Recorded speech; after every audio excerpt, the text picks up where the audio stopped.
De educación. También vamos a estar hablando de recomendaciones especiales en el tránsito. Por estas horas está todo el mundo, estamos todos, ¿no?, ansiosos con la recta final del año, y eso inevitablemente se traslada al tránsito. Son horas además de mucho flujo vehicular, así que está bueno parar un poquito y escuchar lo que tienen para decirnos las autoridades pertinentes.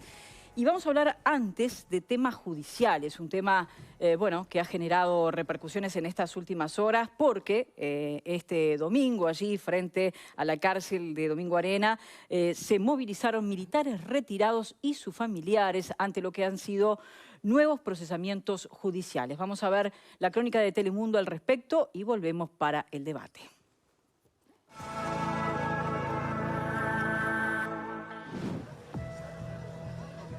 El 23 de diciembre, los militares retirados José María Leté, Rogelio Garmendia y Pedro Buzó fueron procesados con prisión en el marco de la causa que investiga abusos físicos y psicológicos cometidos contra 39 adolescentes en el batallón de infantería número 10 en 1975 en 33. Ante estos hechos, militares retirados y familiares de presos se manifestaron en los alrededores de la cárcel Domingo Arena.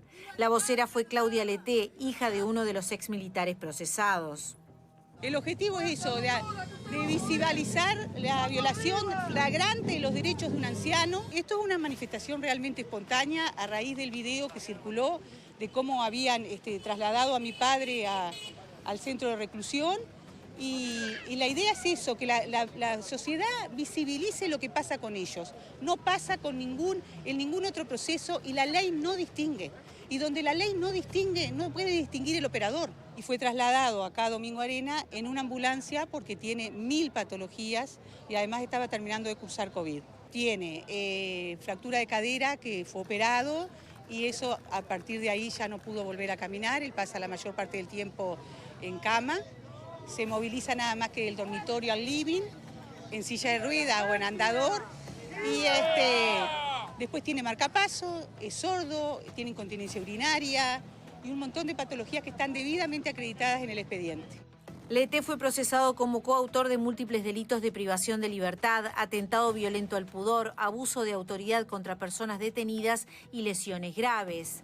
Según el texto del procesamiento, los jóvenes fueron sometidos a plantón por varios días, privados de comida y agua, y quienes tenían más de 18 años fueron sometidos a submarino en agua con orina y sangre, picana eléctrica y colgamiento, mientras las mujeres fueron víctimas, además, de tocamientos indebidos. Leté presentó 2 escritos pidiendo médico forense y prisión domiciliaria para su padre, pero aún no han tenido respuesta. Yo no quiero que liberen a mi padre, yo lo que quiero es que actúen conforme a derecho, según lo que establece la Constitución y las leyes, que son las que las rigen, y desde que entramos el primer día a Facultad de Derecho nos enseña. La idea es que le permitan, acorde a su patología, una vez que le den el alta en el hospital militar, cumplir prisión domiciliaria y continuar con el proceso para demostrar su inocencia. Bien, allí claros entonces los reclamos, las reivindicaciones frente a un procesamiento concreto, pero el debate yo creo que se puede ampliar a lo que han sido otros casos y a lo que, bueno, son estas circunstancias que han estado incluso también en estos últimos días sobre la mesa respecto a cómo actúa la justicia en relación a estos casos, si hay un comportamiento particular al respecto. Bueno, no sé cómo han seguido este debate nuestros panelistas, Connie. No, yo no digo, había visto el auto de procesamiento. Se trata del viejo sistema penal. Es claro que es un procesamiento, no es una sentencia. La medida por la cual el juez manda recluir en una cárcel es una decisión del juez que, entre otras cosas, tiene que evaluar la eventualidad de la huida de la justicia, con lo cual acá estamos en un caso del disparatario más completo.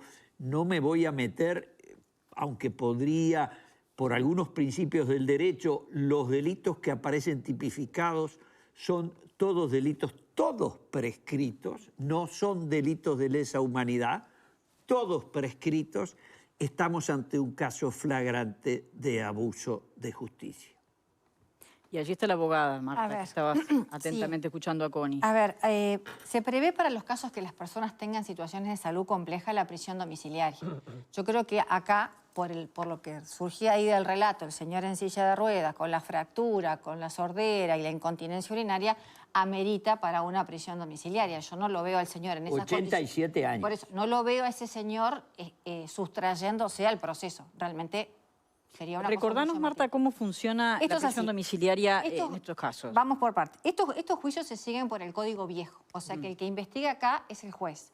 Se dispone, en general, la prisión. En este caso fue llamativo la fecha en la que se dispuso la prisión. 24 de diciembre. 24 de diciembre. Se puede apelar, pero no tiene efecto suspensivo, o sea que va a prisión. La tobillera es única, o sea, no es como las de violencia doméstica que tiene un dispositivo la víctima y otro dispositivo el agresor, sino que acá es una única tobillera donde se supervisa que no salga de la casa. Que en este caso realmente lo veo complejo. Más allá de eso, concuerdo con lo que decía Connie, o sea, acá se hace como una interpretación de delitos que estarían prescriptos, tratándolos de asimilarlos a lesa humanidad para que puedan continuar el proceso.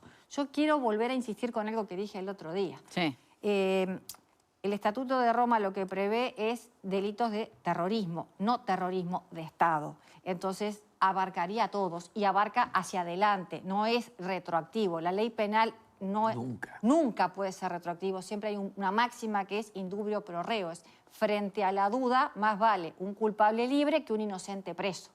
Acá se aplica de alguna forma retroactivamente, haciendo toda una construcción, un relato.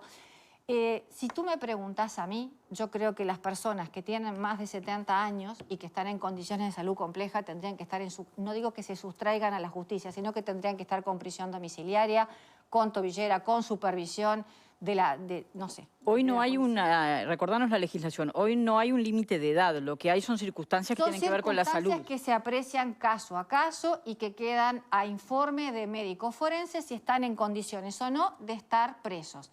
Lo que ha pasado y pasó el año pasado, no, el otro año, fue un caso de un militar también que estaba preso, que se hizo una evaluación por la documentación, nunca se lo vio el señor y el señor falleció en reclusión porque no estaba dado. Yo quiero recordar que tampoco existe acá ni la pena de muerte ni la cadena perpetua. Entonces, cuando tú estás mandando a una persona de esta edad presa, lo podés estar condenando a muerte o lo estás dando una cadena perpetua porque es obvio que no va a salir en libertad. No discuto lo que haya pasado o lo que haya sucedido cuando eran jóvenes, eso yo no lo voy a discutir. Lo que digo es, estamos hablando de una situación carcelaria compleja para una persona, ¿tenemos los recursos como para cuidar a esta persona en la cárcel? ¿Estamos convirtiendo al guardiacárcel en enfermero? El tema de fondo tampoco lo discute la hija que veíamos allí en pantalla, que es además su representante legal. Exacto. Ex fiscal, además. Es fiscal. Que ha hablado sobre el sistema de justicia, ha hecho algunas consideraciones, después vamos a ir también sobre eso. Pero hay dos elementos. Por un lado, lo de la prisión que tú señalás, Sí. la posibilidad de que fuera una prisión domiciliaria con una tobillera. Sí, exacto. Y con supervisión, como hacen siempre, que caen de sorpresa, o sea, pero va de nuevo. Pero si está monitoreado... Si no está monitoreado, es pero aparte necesario. con esas condiciones de salud, ¿a dónde Bien. va a ir? No lo veo trepando muros. Pero por el otro, un tema de fondo que tú señalás, que es que estos delitos no debieron nunca ser juzgados. Para mi criterio, no. Para mi criterio están prescriptos. Ahora, a nivel internacional, por ejemplo, vos si fueras abogada, ¿no habrías recurrido? Hay un tema. Porque si Uruguay está violando un tratado internacional, si está violando determinadas normativas o convenciones del derecho que ya están establecidas... El problema es el siguiente, y para mí radica en cuando se hizo la famosa el pacto del Club Naval. Acá lo que tendrían que declarar es una amnistía para las dos partes. Ni vencidos ni vencedores, cerramos, damos vuelta a la página y seguimos para adelante. O si no, la solución sudafricana, que a cambio de información fehaciente, la persona no tenga sanción. Ahora, ¿alguien piensa que por mandar a esta gente presa van a aparecer más desaparecidos? Yo pienso que no. Entonces, me parece que esto tiene más tinte de venganza que de solución. Bueno, venganza es una de las palabras que aparece también, yo creo que en lo que insinúa o en lo que declara la propia exfiscal también, ¿no? Una justicia que dice que está politizada. Y que está actuando, bueno, respecto a ese tipo de... Con la flexibilización de la prueba, ¿no? Porque el reconocimiento de una persona medio siglo después es complejo. A menos que hayas escuchado el nombre, si yo voy a ver la cara, todos vamos cambiando con el paso del tiempo, ¿no? Yo te mostraría una foto mía de hace 50 años y a ver si me reconoces. Unas cuantas dificultades que plantea Marta respecto a sí, lo difícil también es el planteo de Marta. A ver. Porque, a ver, hacer una acusación de ese tipo, es decir, que la justicia acá actúa no apegada a las normas y los procedimientos que establece la ley y la Constitución, sino por un móvil de venganza y con finalidades políticas, es una acusación muy grave, no hacia esta jueza en particular, que lo es, sino hacia nuestro sistema de justicia, porque recordemos, cualquier caso, por el Código Viejo o Nuevo, no lo procesa una persona encerrada, sino que hay un sistema de garantías, hay una defensa, hay una fiscalía que elabora la acusación, hay una instancia de apelaciones a la cual estos casos fueron. Entonces no es solamente pero una no jueza, tiene efecto suspensivo. Permitime, que hay, sino que hay un tribunal de apelaciones que revisó el caso. Entonces, toda esa gente que intervino en este largo proceso judicial desarrollado en las condiciones de transparencia democrática en las que vivimos, por suerte, hace muchos años, estuvo, digamos, orientado por un móvil de venganza. ¿De quién? ¿Quién lo operó? ¿Quién orquestó que esa venganza se pudiera plasmar? Acá estamos hablando, además, no estamos hablando de unos viejitos buenos, estamos hablando de gente, permiso, que torturó y abusó sexualmente a adolescentes de 13, 14, 15 años, ¿sí? Que eran militantes de secundaria. Y esos delitos, o sea, yo no soy abogado, pero quizás tú tenés más elementos, no es solamente cuando se comete el delito.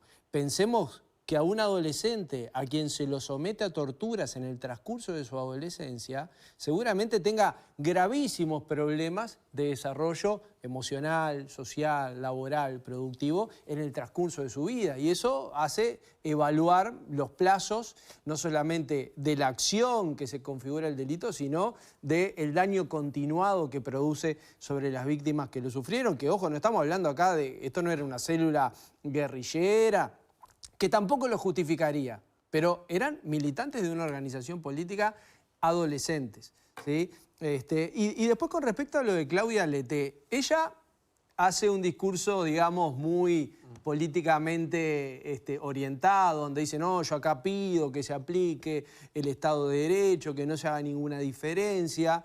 Sin embargo, atrás los carteles decían liberar a los presos políticos. Entonces, Claudia Leté hablará por ella. Lo que estaba pidiendo ese conjunto de ciudadanos que legítimamente se juntaron a protestar en la puerta de un centro de reclusión es que se los libere a todos y que se los libere bajo el supuesto de que son perseguidos políticos. Digo, no perdamos de vista eso. Sí, en esa lógica es que se habla de una justicia politizada, ¿no? Claro, pero bueno, que se argumente. Porque, claro, en aquella época las cosas, en aquella época que muchas de estas personas añoran, las cosas no se resolvían bajo garantías democráticas, sino que se resolvían bajo una justicia que sí efectivamente estaba tutelada. Entonces, bueno, que demuestren ahora, por los carriles institucionales disponibles, bueno, que demuestre a ver si la jueza Mier o si el Tribunal de Apelaciones o si la Fiscalía que redactó la acusación fueron movidas por un ánimo revanchista. Que lo demuestren, tienen la posibilidad de hacerlo, porque vivimos en un régimen democrático. Perdón, me gustaría contestarle. Sí. Yo no dije que fueran viejitos buenos. Dije, no voy a entrar en lo que hicieron cuando eran jóvenes. No, yo a eso no me refería a ti. No, te digo, no digo eso. Yo lo que te digo es otra cosa. Lo que también es cierto es que los plazos de prescripción del atentado violento al pudor y demás se tienen que contar desde el momento de la comisión del delito. Acá se hicieron todos una serie de construcciones de, bueno, desde que vino la democracia, después cómo se vencían desde que empezó a gobernar el Frente Amplio. El profesor Langón, reconocido, yo no soy nadie, pero él sí, él decía, bueno, que me prueben que hicieron las denuncias y que no se tramitaron para correr los plazos de prescripción. Porque si no, lo que estamos haciendo es haciéndole decir a la justicia lo que no dice. Ese es el tema. Y lo que sí, yo no dije que todo sea una venganza, sino que es llamativo que un 24 de diciembre se dispusiera la prisión de este señor en estas condiciones. ¿Qué pasa con el concepto de delitos de lesa humanidad? Bueno, los conceptos de delito de lesa humanidad, vuelvo, vienen de la mano del Estatuto de la Corte Penal de Roma y operarían para el futuro. Y yo insisto, pero si en ese delitos caso de no prescriben, terrorismo, tampoco es para terrorismo, atrás. No, nunca no para pueden ir para atrás. La ley penal no. Si mañana saliera una ley que dijera, por ejemplo, que está prohibido tomar café al aire, nosotros no podríamos resultar formalizados por eso, porque la ley cuando tomábamos café Aunque al el aire, concepto fuera de lesa humanidad, porque son muchos los mensajes que llegan en ese sentido, afirmando y reafirmando que los delitos de lesa humanidad no prescriben. No, pero una cosa que no prescriben y otra que cosa sean que sean retroactivos. retroactivos. Perfecto, que quede claro Es eso. un problema según lo que del ustedes señalan. derecho. El derecho tiene que tener garantías para los administrados. Bien. Y las certezas las da la ley penal. Y la ley penal se acuerda en el momento 1. A partir del momento 1 en que se aprueba la ley, los que cometan las faltas detalladas en la ley podrán ser perseguidos. El día antes, no pasa absolutamente nada. No es prescripción, es no aplicación retroactiva de la ley. No hay aplicación retroactiva de la ley. no debería haber. No la hay. Bueno, pero Lo que estamos haciendo es llevándonos puestos el sistema jurídico. Por eso mismo es que, más allá de todos los recursos que tengan los abogados en estas circunstancias, lo que es evidente es que las razones bajo las cuales una jueza y un fiscal han encontrado para poder procesar a una persona por un episodio del mes de abril de 1975 no está ceñido a derecho. me quedo pensando en lo que son, por ejemplo, los tribunales internacionales y los juicios a, quienes estuvieron presentes en la Segunda Guerra Mundial. Allí, por ejemplo, ¿qué pasa?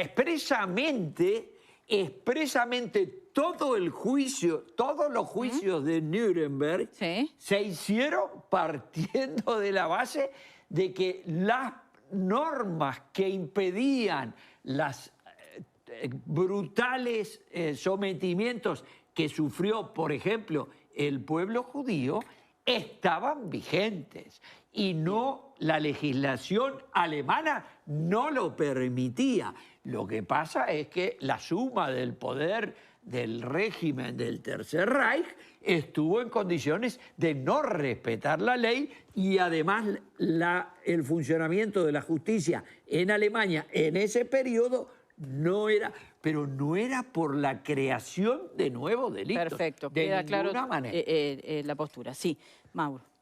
Es un tema que siempre vuelve, Siempre va a seguir volviendo, Sí. porque bueno, esta fue la solución que encontraron los uruguayos en ese momento histórico para la salida de la democracia. Evidentemente la historia, 30, 40, 50 años después, demuestra que no fue una buena solución. Por algo seguimos discutiendo de esto 30, 40, 50 años después, y han pasado gobiernos de distinto signo político y si bien hubo un avance sustantivo en términos de cómo la justicia se acogió al artículo 4 de la ley de caducidad para justamente empezar a enjuiciar a militares, que sucede durante los gobiernos del Frente Amplio. Luego, ahora hubo 5 años de gobierno de coalición y todo este proceso continuó. Por lo tanto, el argumento de que eso se hace solamente bajo el amparo de que había un gobierno de izquierda también cae por su propio peso, ¿no? Me parece que yo no voy a hablar de lo jurídico porque se me escapa, sí, de lo político y lo comunicacional, ¿no? Me parece que todo el tiempo lo que hay es una suerte de operación de marketing que se hace, que es poner a un pobre viejito en silla de ruedas, mostrándolo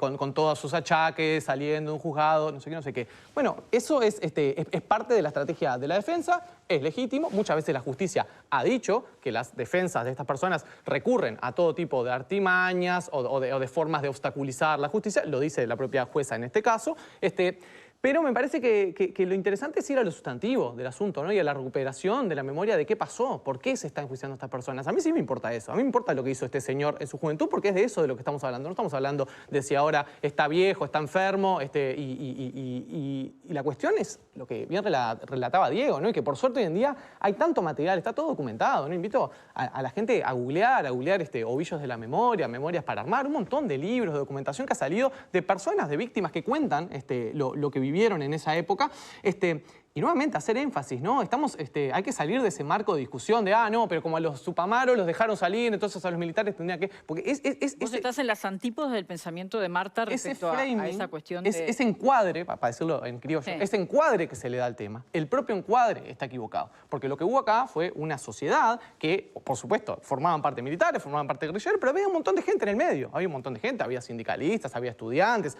había gente común y silvestre, había artistas, había personas de la cultura, había escritores, había docentes, había un montón de gente que fue tan víctima de las acciones de los militares como los propios guerrilleros. Y en este caso, como bien contaba Diego, estamos hablando de 39 gurises entre 13 y 19 años que sufrieron todo tipo de vejaciones por parte de este señor, que ahora se nos presenta así como un pobre viejo, y me parece que la justicia en ese sentido está haciendo lo que corresponde, que es actuar. Después, capaz que tiene razón Marta, y este señor tendría que estar en prisión domiciliaria. Eso a mí no me despierta como tanto la cuestión de fondo. Por ahí tiene razón, a mí no me parece el tema sustantivo. Sí me parece que se utiliza el caso concreto y se quiere enredar en la discusión jurídica para no decir lo que sucedió en este país, que fue que personas como este caballero y tantos otros cometieron crímenes atroces que la justicia uruguaya ha ido encontrando las formas de juzgarlo a lo largo del tiempo. En otros momentos no se pudo porque había intrusión del Poder Ejecutivo sobre el Poder Judicial, que eso es lo que decía la ley de caducidad, que el Poder Ejecutivo resolvía si pasaba o no a la justicia las denuncias. Eso era lo que era inconstitucional y contrario a cualquier principio del derecho, a cualquier principio de separación de poderes, que hubiera una ley votada por el Parlamento que dijera un poder, que era el Parlamento, le decía a otro poder, al Poder Ejecutivo, que no podía dejar actuar a un tercer poder que era el Poder Judicial. Más enredo y más espanto que eso, y otra violación del principio de la igualdad ante la ley, que decía que los crímenes cometidos por ciertas personas no podían ser juzgados, crasa violación del principio de igualdad ante la ley que también consagra la Constitución. Entonces hay que contar la historia completa. Evidentemente, las formas que ha tenido la justicia uruguaya de llegar a ciertas formas de verdad, ciertas formas de justicia, y sí, no han sido las formas más convencionales ni las mejores, y la forma de poder recabar prueba y todo, y sí, porque son hechos que sucedieron a la sombra del terrorismo de Estado hace 50 años, y hechos en los cuales fue el propio Estado el que ocultó, el que mintió, el que negó información, el que dijo que todo esto no había pasado. Bueno, entonces, evidentemente, en ese fango, en ese berenjenal, tienen que actuar los operadores de la justicia, los fiscales, los abogados, los jueces, y encuentran las soluciones que pueden encontrar. Si el tipo tiene que estar en la casa o no me parecería ni un escándalo ni algo descabellado si la justicia fallara, que esa persona tiene que esperar la pena en su hogar. Con eso me parece un tema hasta más técnico. Sí me parece la discusión de fondo, que sí, es la discusión de lo que hicieron estos tipos. Y me parece que en ese sentido me congratulo de que la justicia uruguaya, por lo menos, porque la pena aparte que le pueden dar a una persona que ya está al final de su vida, enferma, histórico, capaz que está... No importa, o sea, es lo menor de todo. Lo que este tipo va a devolver no paga, pero ni un 1% del daño que causó él y tantos otros. Así que, nada, me parece que esa es la discusión de fondo, por lo menos la que a mí me interesa. Acá hubieron 2 plebiscitos en 2 oportunidades y la población dijo una cosa. Y aplicando una normativa, bueno, acá viene la discusión, si qué pesa más, si los tratados, si la normativa internacional que la interna. Porque también ahí te van a decir que no se puede someter a consulta popular este tipo de delitos. O si la normativa internacional nacional prima, es un conflicto. Pero acá 2 veces el pueblo uruguayo dijo no. Y la Suprema Corte dijo que es inconstitucional. Está todo bárbaro. Sí, todos elementos. Y después dijo que sí. Y después dijo que era inconstitucional. Entonces, con distintas integraciones, los jueces interpretaron diferente. Por supuesto, la justicia es política. Lo que sí es verdad es que el Parlamento aprobó una ley en diciembre del año de 1996. Que en 86, que en esas circunstancias y durante un periodo de 3 años, una comisión nacional integrada por representantes de múltiples y estamos en una democracia plena en ese momento, Connie, cuando el Estado aprueba esa ley con el peso... Estábamos en democracia plena. Y el general Medina diciendo que él iba a encajonar, cualquier denuncia que viniera. El que gobernaba... Unas Fuerzas Armadas amenazando. Era el que habían votado los uruguayos. Con la amenaza de las Fuerzas Armadas, ¿no? Con la amenaza... Perdón, ¿Pero te acordás de eso? El Frente Amplio se había sentado... No, pero no me importa lo que hizo Frente Amplio. Estoy contando qué pasó en esa época. ¿Estábamos en una democracia plena? Los que estábamos afuera, estábamos enojadísimos. Igual fuimos a las elecciones. Y cuando nuestro candidato preso, cuando a nuestro candidato lo soltaron, fue al regresar del cuartel de Flores, fue a la explanada municipal y dijo un discurso que ponía todo el servicio, su partido, al gobierno y a la salida democrática. Y han pasado de entonces ahora la friolera de 40 años. No fue aprobada bajo coerción esa ley, Connie.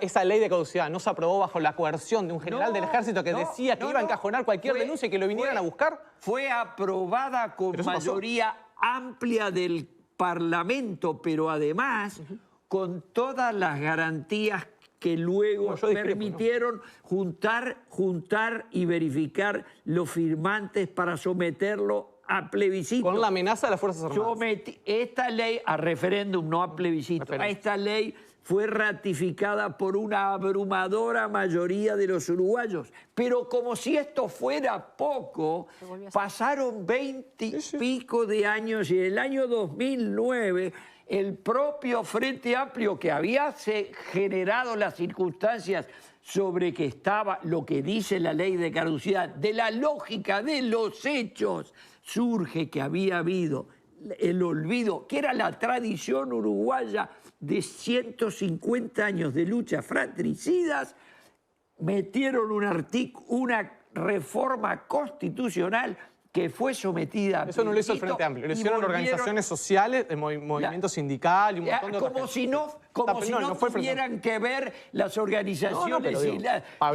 Y cuando dije el voto verde, no dije el Frente Amplio, porque la presidenta de la Comisión del Voto Verde era la señora Matilde Rodríguez Larreta de Gutiérrez Ruiz, que era diputada del Partido Nacional, y acompañaron a ella el senador Carlos Julio Pereira y tantos otros legisladores de ese sector, y un grupo que se escindió de Por la Patria porque no quisieron acatar a Wilson. Entonces, cuando ya lo hemos hecho y decidido, ahora creemos que con interpretación laxa, como dice el fiscal Percivale, que están haciendo la justicia, eso no tiene que ver Frente Amplio. Con interpretación laxa se puede procesar a cualquiera con tranquilidad. ¿Pero qué tiene que ver el Frente Amplio en eso? Si es la interpretación de la justicia, de los fiscales, de los tribunales de apelaciones, de la Suprema Corte de Justicia. Todos Frente Amplistas, son todos Frente Amplistas. No son todos Frente Amplistas, no lo dije. ¿Y entonces? Son todos funcionales. Son todos funcionales al Frente Amplio. A la ceguera y a la insistencia del Frente Amplio de seguir discutiendo sobre un tema que fue resuelto por los ciudadanos. No quedó resuelto, claramente. Bien. Algo resuelto no vuelve. A ver, lo que pasa es que está interesante también porque estos debates siguen siendo parte de la sociedad que somos, pero lo que me parece que debe revestir un gran consenso es que las decisiones de la justicia uruguaya no se deben... Bueno, se pueden discutir, por supuesto, pero sobre todo se debe...